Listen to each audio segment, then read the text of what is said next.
आरोपी किशोर शेंडे याला फाशी शिक्षा। गोंदिया जिल्हा सत्र न्यायालयाचा निकाल। आरोपी किशोर शेंडे यांनी मध्यरात्री सासरा, पत्नी आणि मुलाला जिवंत जाळले होते।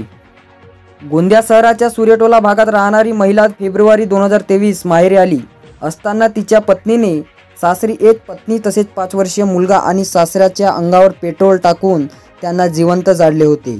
पोलिसांनी आरोपीला काही तासातच अटक केली होती। हा प्रकरण न्याय प्रविष्ट असताना आज गोंदिया जिल्हा सत्र न्यायालयाने आरोपी किशोर शेंडे याला फाशीची शिक्षा सुनावली आहे।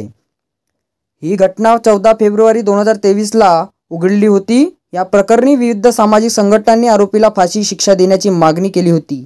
या संदर्भात कॅन्डल मार्च देखील काढण्यात आले होते।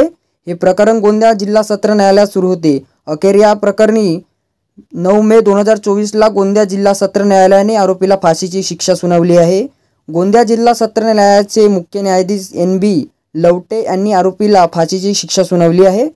तर हा निकाल कन्फर्मेशन करिता हायकोर्टात जाणार असून तिथून ही शिक्षा अंमलात येणार असल्याची माहिती वकील विजय कोल्हे यांनी दिली आहे। तर ह्या प्रकरणातील गंभीरता पाहता या प्रकरणात सरकारी वकील म्हणून नागपूर कोर्टात काम करीत असलेले सरकारी वकील विजय कोल्हे यांची नियुक्ती करण्यात आली आहे। या प्रकरणात आरोपी शिक्षा सुनावणीकरिता महत्त्वाचे पुरावे घेत युक्तिवाद केल्याने आज हा निकाल मार्गी लागला असून मृतकांच्या कुटुंबियांना समाधानाचे व्यक्त केले आहे। माझं नाव भारती रमेश चचाने आहे। जे आरती किशोर शेंडे त्यांची मी वहिनी लागतो आणि ममताबाई मेश्राम आमच्या घरासमोर राहत होते। ते आपल्या माहेरी आली होती। तिला खूप तिचे घरचे जे नवरा होता त्यांना खूप त्रास करत होते।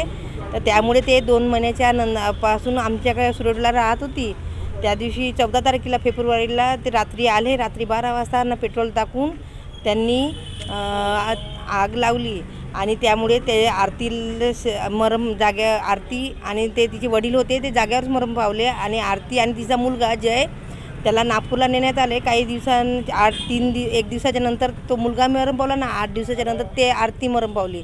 पण त्यामुळे आम्हाला काही न्याय मिळाला नव्हता। आता 14 महिन्याच्या नंतर आम्हाला न्याय मिळाला आहे। त्याला फाशीची शिक्षा झाली आहे आणि त्याच्या आत्म्याला आरती आणि जय आणि देवाराम मेश्राम यांच्या आत्म्याला संतोष झाले आहे। पण आमचा एक अशी इच्छा आहे की जे न्याय मिळाला आम्हाला तो न्याय कायम राहिला पाहिजे आणि त्याला फाशीच झाली पाहिजे। आज गोंदिया कोर्टामध्ये प्रथम तदर्थ न्यायाधीश श्री लवटे यांनी आरोपी किशोर शेंडे याला कलम 302 अन्वये फाशीची शिक्षा सुनावली आहे।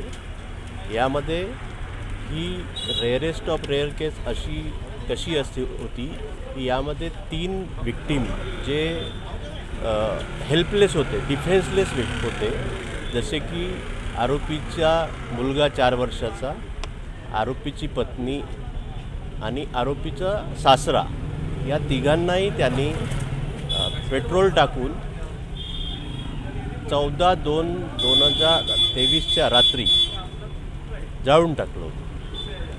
त्यामध्ये 19 साक्षीदार आम्ही तपासले होते आणि मुख्य पुरावा जी आरती होती ती 4 दिवस जिवंत होती। सुरुवातीला तिने डाईंग डिक्लरेशन दिलं होतं। त्या डाईंग डिक्लरेशनच्या आधारावर माननीय कोर्टाने हा निर्णय दिला आहे।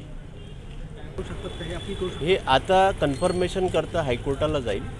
हायकोर्ट कन्फर्म केल्यानंतरच मग यामध्ये फाशीची जी शिक्षा आहे ती एक्झिक्यूट होईल।